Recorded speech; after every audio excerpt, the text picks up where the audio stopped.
There we go. Hey, everyone.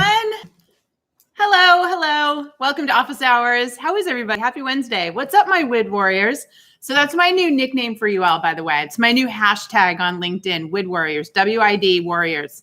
Stands for Work It Daily Warriors. So if you like the hashtag, you got to start using it for us. So this is Office Hours. For anybody that's never been here before, this is where I answer your questions in real time.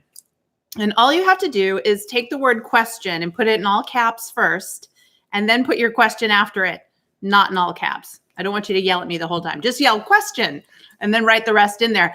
I'm able to see you here in the chat, and then I can answer those questions for you. A little heads up, we usually get hundreds of people on here. I do my best to answer as many questions as I can. I can't always answer them in order. This chat goes at a rapid pace. So just understand I'm always doing my best here to answer what I can. But if you want all your questions answered by career experts like me, and the team that I've trained, and get them answered when you need them, then you should come join us at Work It Daily, and I'll talk more about that in a bit. But for now, I'm really going to get down to the business of talking to all of you and answering your questions. One of the things I'm really excited about is something new that I started doing over on LinkedIn. So if you don't follow me on LinkedIn, I hope that you will. Every day during the week, I'm publishing a really short video where I'm coaching everyone on a subject. And this week, I'm talking to everybody about this idea of how to make an impact in your career. I asked everyone on Monday, what's more important, making an impact or savoring life? And most people said, I want to be able to do both. I want to find the balance. And that doesn't surprise me.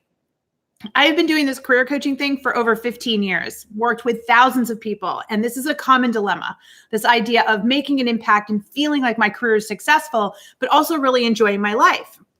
And what we found over the years is that you have to understand what the definition of impact means to you.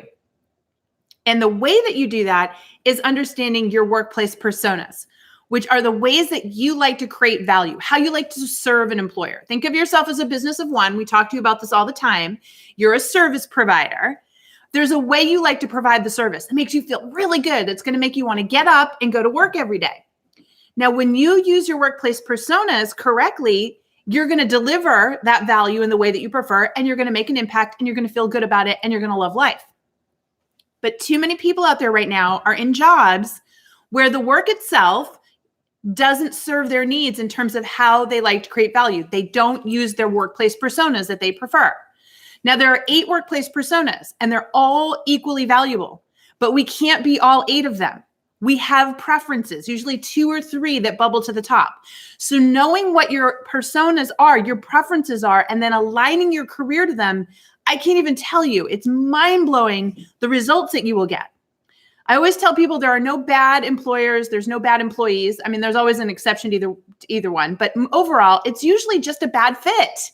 People get all frustrated and they get mad at their employer, mad at their manager, when in reality, what's happening is their skills and abilities, the way they like to create value, their personas are not being used on a day-to-day basis in the job they're doing.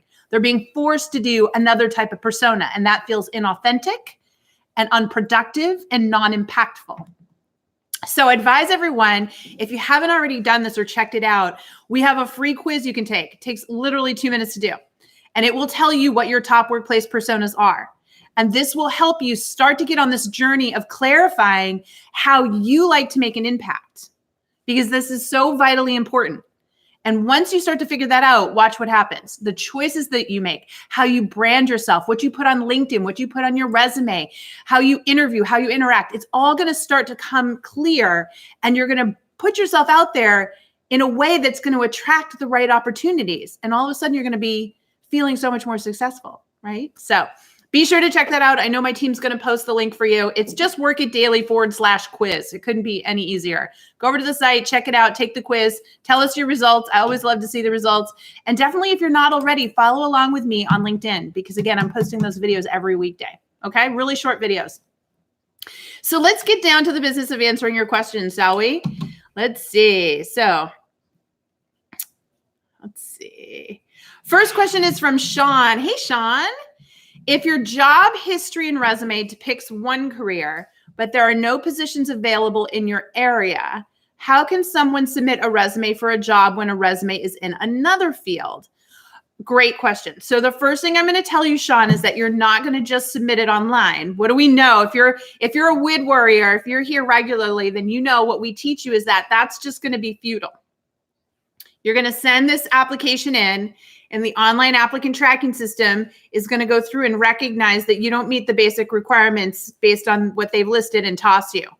And that's the problem. In fact, I'll tell you folks, recently we're hiring for some roles here at Work It Daily. We're growing, and we've been using an online platform. We've been using Indeed.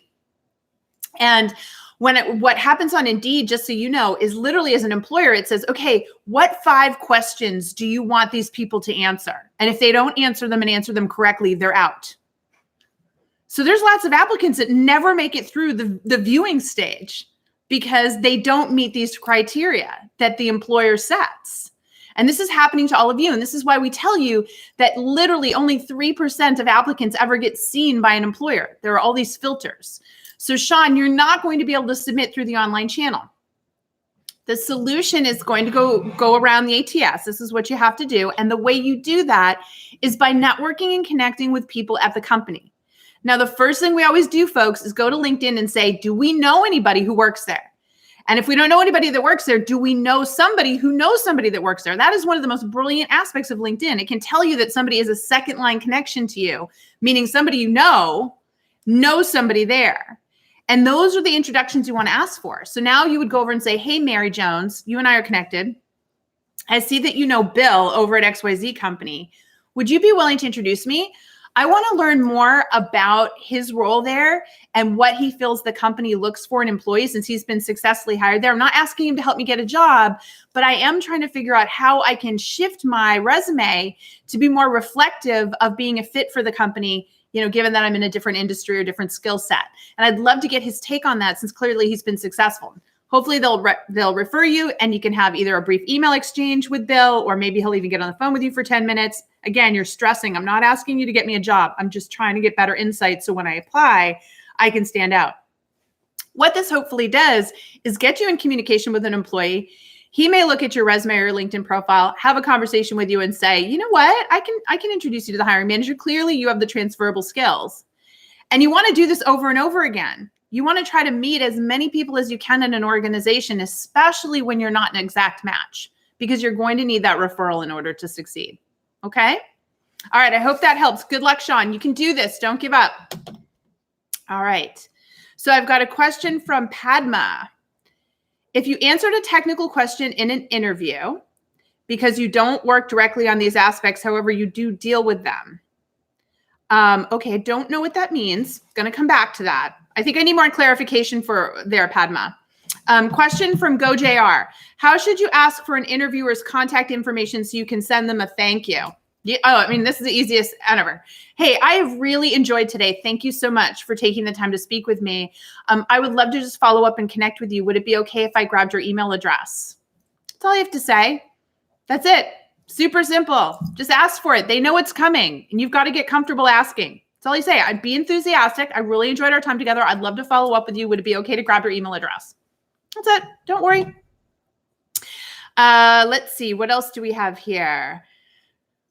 Christina says, how can we thrive in a workplace in which treating people inferior is the norm? Oh, wow. That's an incredible question, Christina.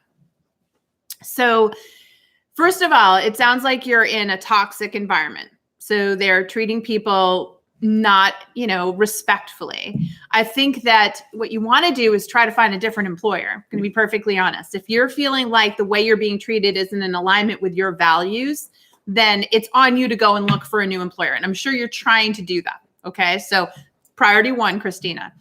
The second thing I want you to think about is that there are ways to kind of take ourselves out of the emotion of a situation.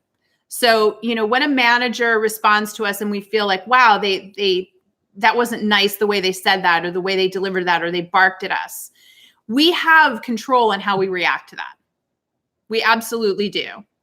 And you can remove yourself from that and say, I don't have to react to that. They made a statement. I may not like the way they delivered the statement, but I don't have to let that bother me. I don't have to fall into that trap. I can just remove myself from it, observe it, and let it go. And these kind of mental techniques are very, very important. The other suggestion I give for you is to think a little bit about this person in terms of their interaction style. So another quiz that we actually have, it's free to use, 2 minutes again, over on the Work It Daily site, is this interaction style assessment quiz. And I'm sure the team will put the link in there for you. And what it helps you do is understand what your preferred communication style is. And many times I find that somebody that's feeling this way, that they're not being treated fairly at work, is dealing with people who have a very different communication style than their own. In fact, it's the polar opposite. And a lot of times what I find is that we have workers who are what we call empathizers. That's one style. They have a lot of empathy, a lot of understanding, a lot of compassion. They have, high level of emotional intelligence. And they're dealt with managers who are what we call commanders, who are very factual, who are all business, who are not about small talk, not about emotion, and don't have that kind of same empathetic feeling. So they're just doing their job. They don't even realize they're offending you, but you're being offended. So this is a common scenario that we see, but there are different ones. And it's important for you to understand what your communication style is, what its strengths are and its weaknesses, right? And what the differing styles are in your workplace. Because when you can understand that, you can appreciate people more. So for example, commanders, what you'll learn is they're really hard on themselves. They're really about, they'll be the hardest on themselves in terms of achievement. And they're great people to have in charge because they're willing to take things like rejection and failure. They'll do that hard stuff that we may, if we have a different style, not enjoy doing, right? So understanding those different styles can help you be more accepting and maybe start to realize everybody's not being as toxic as you think. They're just being themselves. And so that's definitely a worthwhile exercise. But if it truly is a toxic environment, then you've got to really realize it's up to you to choose how you respond and how you feel and learn to divorce yourself essentially from the situation. And then, of course, go find a new job.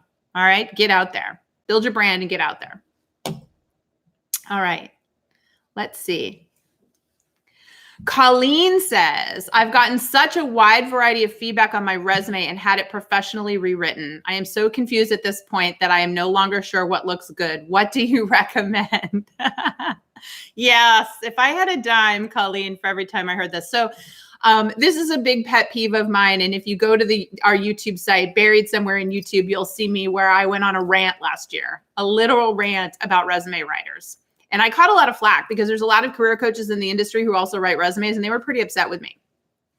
I personally don't feel you should ever pay to have your resume written, Colleen. I don't. I think everybody is fully capable of designing their own resume. And I also feel like resume writers, not all of them, but some are focused more on impressing you and not really building you something that works. So let me think about this. You're spending hundreds, sometimes thousands. I've heard of people spending $2,000-3,000 on a resume writer. And what you get back is this big fancy document, and it's got all this words in it and text, and you sound so important, so amazing, and you get no results. And that's because that resume was designed to impress you, not a recruiter. In fact, when recruiters see that, they go running. Because anybody that's written that much about themselves has an all fancy font and all this fancy formatting. It comes across as you are desperate, as you are trying to hide something, as you are trying to make yourself sound more important than you are. Having worked with lots of recruiters, I know that they spend 6 seconds on your resume. And if they don't see the key things they need, they're not going to go back and reread the whole thing. So for us, it's all about white space and simplicity. If you really know your brand and you know your facts and you create a nice, clean layout, a recruiter is going to respect and admire the fact that they can understand a lot. Now, here's the other secret to a great resume: not telling them everything. If a recruiter calls you up and says, I liked your resume, but I didn't have enough information, I need more. Guess what? Your resume did its job. It's a teaser. And so many times people put everything and the kitchen sink in their resume. And what it does is actually get you screened out, because the recruiter says, well, if I don't see what I need here, then they definitely don't have it because they put everything they've ever done here. But if you simplify it down and just give certain amounts of information, what's going to happen is they're going to pick up the phone and say, yeah, I didn't have enough info. I need more question. They might even say to you, you really should fix this resume. You should add this, this, and this in. Smile and nod and go, okay, thank you. And don't change a thing, because it worked. You got the phone call. You got the relationship going. That's marketing materials at its very best. So my advice to you, Colleen, is to learn how to create a simplified, white space, clean, readable resume. And obviously we have that at Work It Daily. So I would encourage you to check out our program. So for those of you that don't know how it works, I'll quickly explain it now. Work It Daily is a career coaching platform. It's a subscription-based platform. It's like your gym membership, but it's online. And what it lets you do is go in and use all of our proprietary video tutorials and courses and classes, and then submit all of your materials to coaches, certified coaches by me. And me, I'm in there too. And what we'll do is look at your resume after you've used our formatting and tell you, change this, Colleen, fix this, Colleen, do this, Colleen, let's get it perfect. Then we're going to go do the same thing for your LinkedIn profile. Then we're going to do it for your cover letter. Then you're going to work on your interview prep. Then you're going to build your bucket list of employers you want to work for. Then we're going to show you how to go out and talk to those employers and give them your amazing new tools. And then you're going to go and land your dream job. And you do this through a private and secure online portal. We have an online class, and we also have an online Slack private community where you can talk with our other members, but more importantly, you talk privately one-on-one with us. So that's how we work, folks. I know that there's going to be a special discount coupon in there for you today that they're going to put up. It'll get you $10 a month off our subscription. So for less than $1 a day, you can go in and work with me and the team of experts on all of this. You will never see this anywhere. We're the only company out there right now doing this. Nobody has this kind of career coaching at this price. And it is amazing. And it will fix your resume and your cover letter and your LinkedIn profile. So, Colleen, that's my advice to you. But most importantly, please understand there's a really good chance that your resume has been designed improperly. It was designed to impress you so they could take your money and not for recruiters. So that's the most important thing that I want you to think about. Okay? All right. Let's see. Julie says, let me see if I can find that. Oh gosh, it's moving around. Hold on, folks. Let's see if I can find it. So many questions. Julie says, I was told on the phone last Friday I got the job and should hear back early this week. No news yet. When can I call for news? That's right. Well, congratulations, first of all. So today's Wednesday. I think it's a good day. You definitely want to give it a few days. But here's what you want to do, Julie. You just want to send an email and say, just wanted to follow up and see if there was anything else I needed to provide you. I'm so excited about starting this new job. Please let me know what I can do. Just do that. Offer up. Can I provide you? Do you need anything else? I'm really excited. That's all you need to do, Julie. But I would send it today. 3 days is enough for sure. Assad says, let's see. Steve says, please discuss ageism and perhaps 3 tips to navigate around it. Thanks from Atlanta. Okay, so Steve, I've talked a lot on this subject lately, so I'm going to encourage you to check out some of the videos that I've done on this. It's been controversial. I've had some people really angry with me. For me, it's about shifting your perspective on ageism. Okay, you can't have it both ways. You can't be experienced and have this great experience and earn more than an entry-level worker and not have it relate to your age. And, so I have a lot of people all upset about this, but we also have to look at the reality. So the first thing I tell people is accept the reality. You are more experienced, which means you are older. That cannot change. Okay. The second thing I'll tell you is that I always think of that movie, Night at the Museum.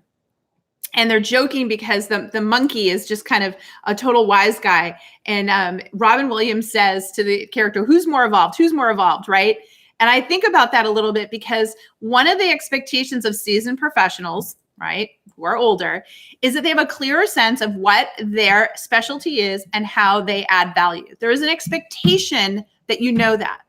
So the second thing I'm going to tell you, besides shifting your perception and saying, okay, I can't have it both ways, is to understand that you are not a jack of all trades. When you say, I can do this, I can do that, it sends the wrong message. You have got to get very clear on what your specialty is. And you have a lot of specialties. So choose a specialty and brand yourself for a specialty that's relevant to the market right now. You solve problems, you alleviate pain. What companies have the biggest problems and the biggest pain that align with your strengths? That is your brand, my friend. That is their specialty. And you have got to get out there and market that, which leads to my third piece. When you have experience, you have network. You didn't do this alone. You didn't build your entire career without working with anybody.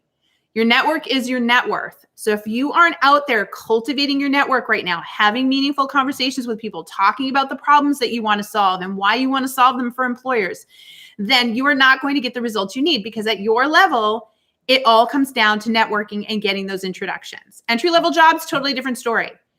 More seasoned jobs, reflective of your skills and ability, networking. So those are my 3 pieces of advice. Change the perspective, become a specialist, and your network is your net worth. Ramp up that networking. I promise you, this is exactly what we teach inside Work It Daily. Every single day I've got people coming in here in their 50s and their 60s, and they're saying, oh, it's age discrimination. We're saying, no, it isn't. It's your process. You are more evolved. You are more advanced. Your business is more complex. You're right. You're a business of one. You need a better marketing strategy. You need a marketing strategy that reflects that. It's not going to be a spray and pray and apply to anything and you'll win. It doesn't work that way for you anymore. Like it or not, job search gets more complex, more challenging as we get more experienced, as we get older. Okay, so I hope that helps. I know you can do this. The fact that you're here and asking that question already tells me you're the right kind of person to adapt this advice and make it happen for yourself. Okay. All right. Good luck in Atlanta. Let's see.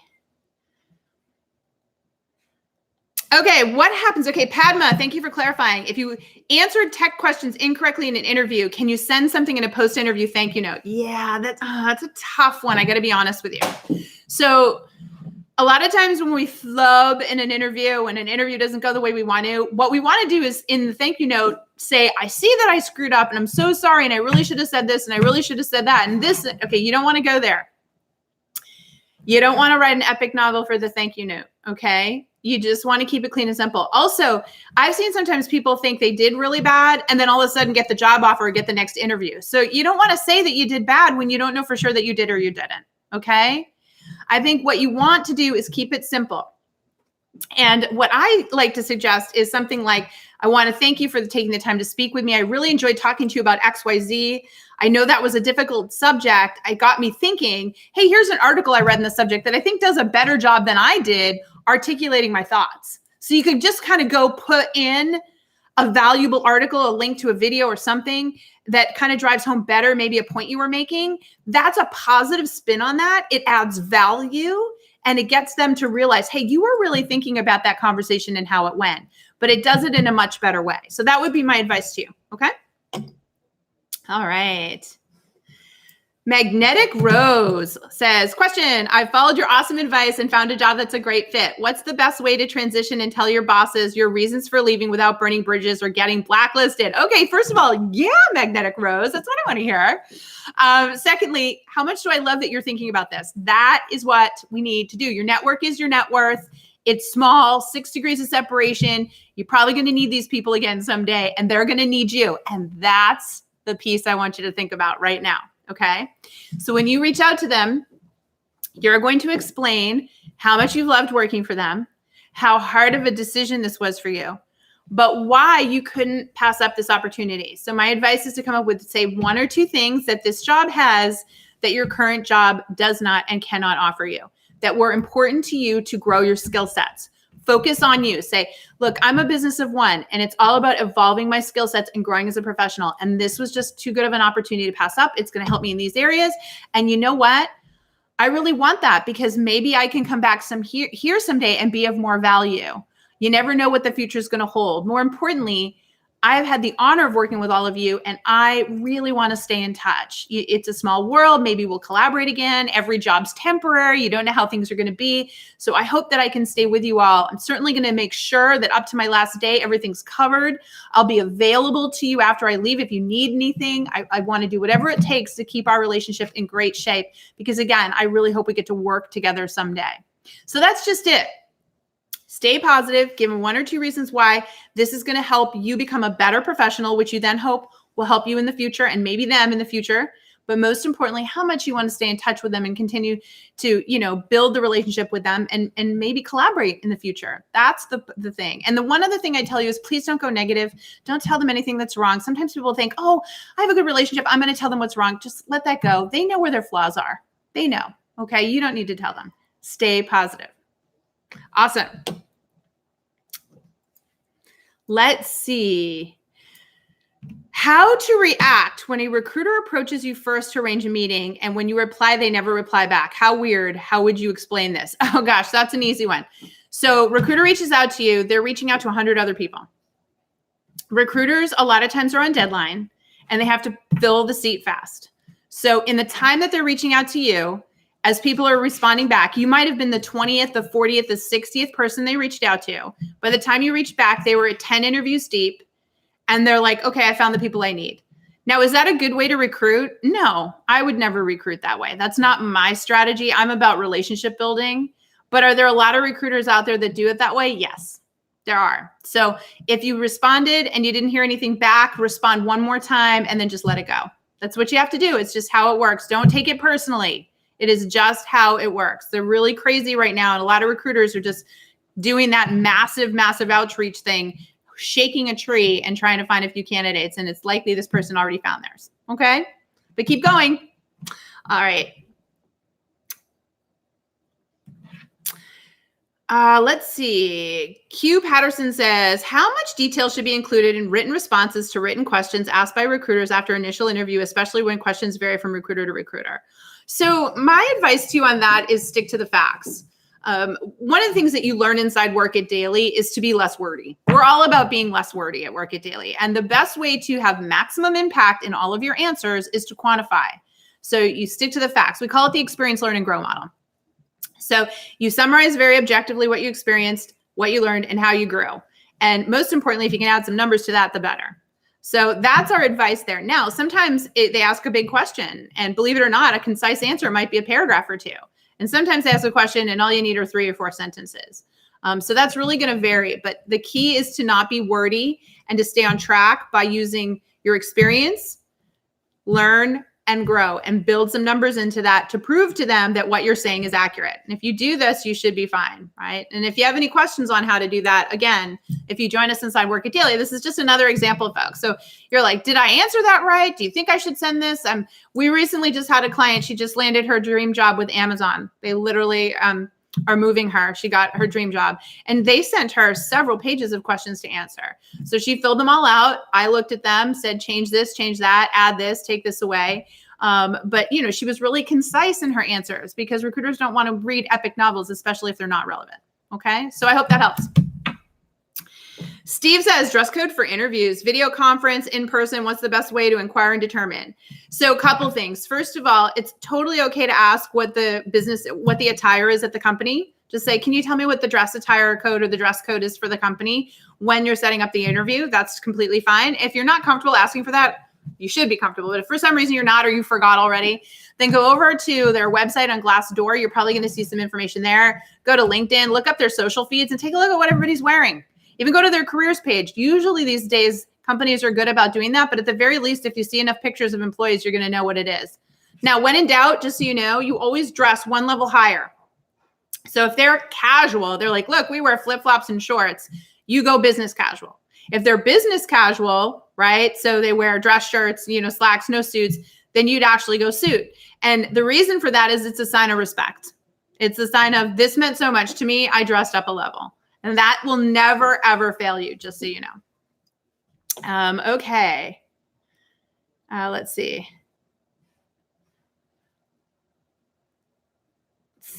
All right. I'm going through your questions. Rochelle said, I had a screening interview last Monday. She told me not to expect to hear from her last week because she would not be available. I want to reach out to her. What would you recommend? So it was Monday. It's been over a week. Wednesday, good day. Rochelle, I would just say, dear so-and-so, I know you were out, but I wanted to follow up and be proactive. I truly enjoyed talking to you. If there's anything else I can do to further my candidacy in this process, please let me know. That's all I would say. That's what I would do today. And of course, if you had a really good conversation, again, I always love to add the secret sauce. At the end, you could put PS, I saw this video and thought of our conversation, or saw this article and it reminded me of what we talked about. It's just always good to value add, to show them that you're thinking like a collaborator. Such a good thing to do too. All right. Good luck with that. Question is, I've changed my field 8 years ago. My peers of my age are way more advanced in the field than I am. Considering your 3 tips about ageism, I don't have my niche carved out at my age. Any thoughts? Yeah. So you're actually pretty lucky. Here you are in your area. You have all this other experience, which is transferable, and now you're in your new place.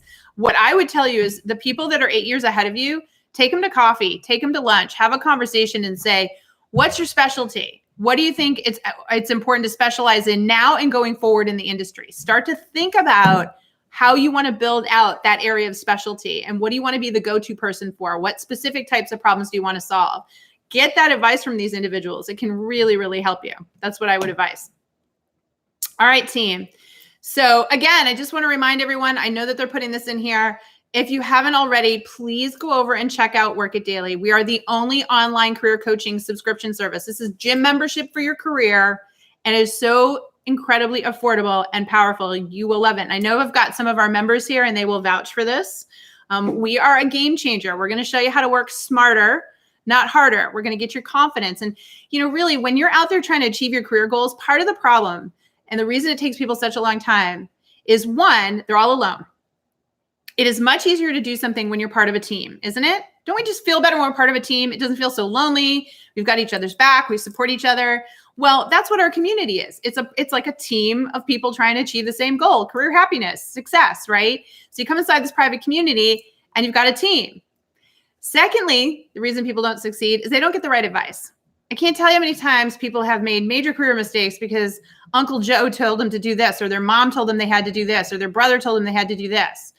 You need to get qualified advice. We have worked with thousands of people. We're going to give you advice that we know can help you be smart about what you're doing, okay? There's so much outdated advice out there. It scares me sometimes. And also, you're an individual. So sometimes there's going to be some advice that's right for you that's not right for someone else. And you're not going to know that. So you've got to get your roadblocks removed. You've got to get your questions answered. You want to do that with professionals, right? It's why we hire doctors and dentists and lawyers and accountants, personal trainers, all these different people. When we can't get results on our own, we go to the pros. So by joining Work It Daily, you're going to be with the pros, but you're also going to be with a really cool group of people who are trying to get things done in their career. And many of them you're seeing here. And that is important. It gets you up every day. You got a place to go and chat and get inspired. That's a pretty darn important thing. Let's see. Okay. Christina says, someone with whom I had an informational interview promised she would pass along my resume. I texted her to ask if there was any interest, and she said she didn't know. I reached out again 8 days later, but no reply. What does that mean?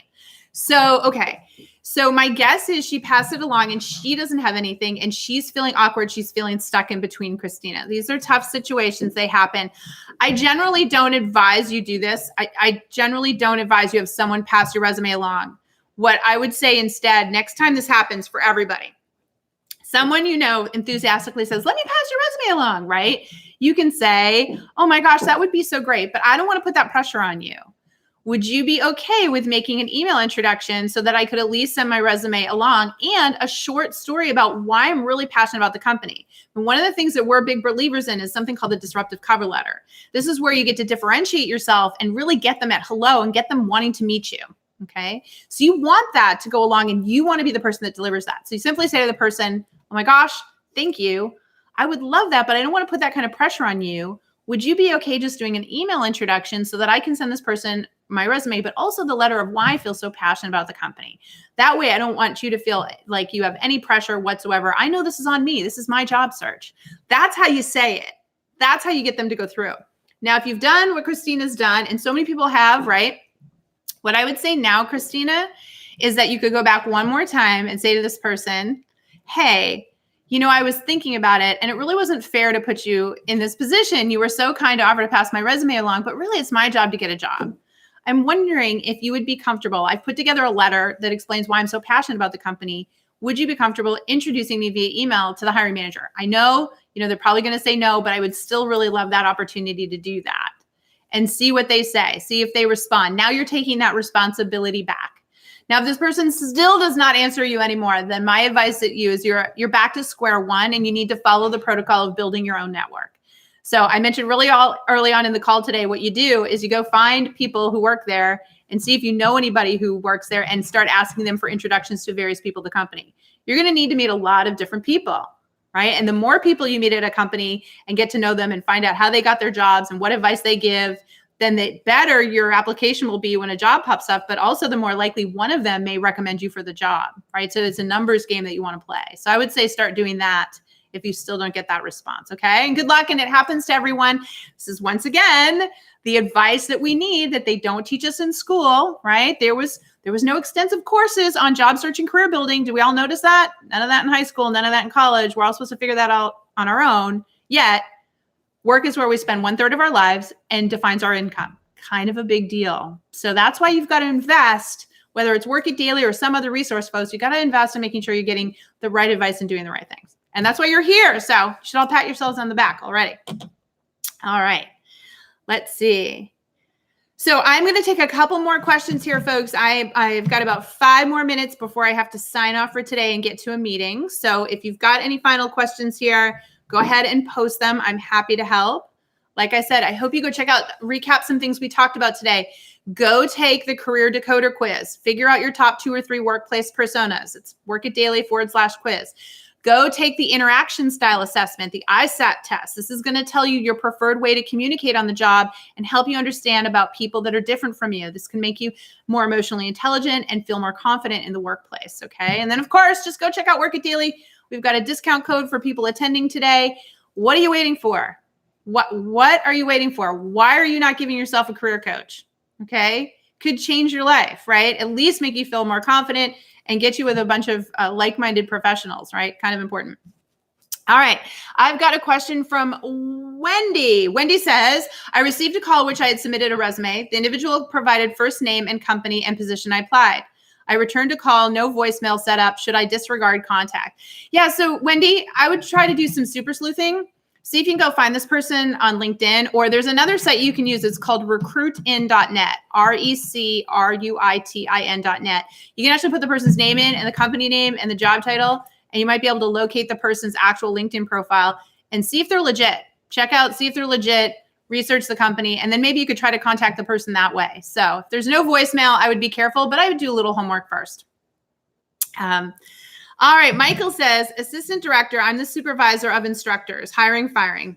Here for 3 weeks and already have conflicting vision with one's teaching. What approach should I take to reevaluating their job? Wow, great question. So, Michael, one of the things I always do when anytime someone's taking on a new job, especially at your level, at the leadership level, I say observe for 90. You want to take the first 3 months. And if that's too long for you, and if you've been put in charge and they said, Michael, I want to see changes in 60 days, then observe for 60. But you do want to give yourself a little time to observe someone.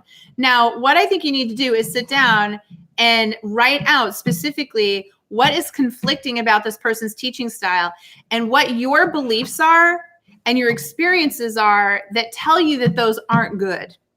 It's really important that you get factual here. Because to sit down with this person, in fact, folks, this is all about giving feedback in general. So everyone should listen up right now. If you ever have to sit down and give feedback in a situation where you feel like somebody you're working with isn't delivering the work in the right way, you need to do your homework on this first. So you got to list all the things that you're having an issue with, okay? Very specific instances too. You can't just make generalizations. Then you have to talk about your beliefs. What are your core values or beliefs that make you feel that is wrong? Because you're having an emotional reaction to this. You don't like it. And then you have to tell us, where did you learn that belief?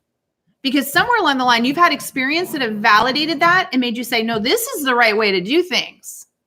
So what that enables you to do, Michael, is to sit down and have a calm and rational conversation with this person. And all of a sudden, instead of saying, you're not doing this right, you can say, hey, I wanted to spend some time with you because I noticed that we have very different approaches to some of these teaching techniques. Let me give you an example. So when you did this the other day, that I wouldn't have approached it the same way. And the reason for that is I believe this when it comes to that. And here's an example of a time where I did it my way and it got me the results I was looking for that I don't think I would have gotten those results if I did it your way. So I wanted to talk about that. Where does your strategy come from? You know, what do you believe and where does your experience come from doing it this way? Can we talk about that? So do you see how now, folks, we're not saying you're right, I'm right, you're wrong. And instead you're saying, this is what I've observed. This is the experience I've had. This is why I know this works for me. And, I'm not used to your way. Can you walk me through your same methodology? And you do that for each thing. Totally different conversation, Michael, because now you're giving this person a chance to validate their process. But at the same time, what are you outlining for them? You're outlining for them the way you'd like to see it be done. And one, they might give you some valuable insight and you'll go, duly noted. Maybe I should try it your way. You never know, right? We want to be an open-minded leader. But also it'll give you a chance to say, I think you might get even better results if you try it my way. Can we try it my way? Can we try the ways that I'm suggesting here? So it's a much more natural dialogue. It's less threatening. You're not being accusatory. You're just talking about different styles, but hey, here's my methodology and my experience that supports that. Can you give me yours? All right, let's decide what we might want to try differently here. That would be my advice. Very, very important. And that was a wonderful question. A good one, good one. All right. All right, folks. So with that in mind, I need to start to wrap it up for the day. Thank you so much for stopping by. Did you find this helpful? Here's the one thing I want you to do. Tell me the most helpful piece of advice you got today. I want to see here what you all are liking, what maybe we should be spending more time. Very, very important for us to look at that. Meanwhile, I've got a question from Joseph about the difference between, we have two subscription levels. We have an executive level and we have a professional level. And what's the difference besides the price? So at the professional level, you're getting all our tools and resources and our team of career experts supporting you. At the executive level, it's a higher level of executive support. So we have to train executive coaches to be able to deliver more complex information and feedback. We also do a private office hours. Once a week, we have a private office hours just for those members so that they can work with me directly. So that happens every week that they have access to as well. So it's the training and the level of expertise that you're going to get inside the executive. Also, we've just found, folks, that professionals love to hang out and chat with professionals, and executives sometimes like to hang out and chat with executives. So it's a peer networking thing. Their issues and their challenges are different. And we want you to have the most impactful experience. So you might find it better to be in the professionals where you're going to see a lot of different kinds of scenarios, right? And then sometimes the executives are saying, well, we have very specific things that we're dealing with. So that's why we built separate communities as well, so that really the people that are chatting are talking about similar things. But again, in the executive level, it is private office hours once a week with me. And also our experts had to be trained, right, at a higher level as well. So hopefully that makes sense to everyone. The one thing I would tell you is the professional level is, like I said, less than $1 a day, super affordable to try. We've had a lot of people try the professional and then decide whether or not they want to upgrade, so to speak, to the executive. So totally your choice. Okay. All right, everyone. Thank you so much for stopping by today. Questions, comments, feedback, you know what to do. You can put them in the YouTube channel below.